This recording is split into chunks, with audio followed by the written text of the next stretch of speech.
இன்றைக்கி திங்கட்கிழமை காலைல எழுந்ததுமே இன்றைக்கி ஒரு 1/2 hour வாக் பண்ணணும் அப்படின்னு முடிவு பண்ணி தான் எந்திரிச்சே வந்தேன். ஃபஸ்ட்டு கார்டன்லாம் கொஞ்சம் நேரம் சுற்றி பார்ப்போம் அப்படின்ட்டு சுற்றி பார்த்துட்டு இருந்தேன். நல்ல பசுமையாக இருக்குது பாருங்கள். இந்த வெயிலுக்கு காலையில் இங்கே வந்தால் குளு குளுன்னு நல்லா இருக்குது. இருந்தாலும் இந்த கேரளா நியூஸ்லாம் பார்க்கும்போது கொஞ்சம் பயமாக தான் இருக்குது நமக்கும். எங்கிட்ட பாம்பு ஒளிஞ்சிருக்குமோன்னு அப்படியே வாக் பண்ணிவிட்டு செடியெல்லாம் அப்படியே வீடியோவும் எடுத்துகிட்டு உள்ளே வந்தேன். இன்றைக்கி ஹாட் நியூஸே நம்ம தளபதி முதலமைச்சரான விஷயந்தான் நியூஸ் பேப்பரில் அப்படியே எதிரொலிக்குது.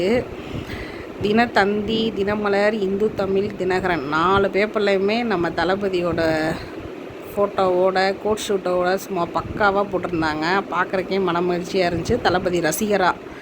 அடுத்து திராட்சைப்பழ ஜூஸை குடிச்சிட்டு இட்லி பொடியும் தோசையும்.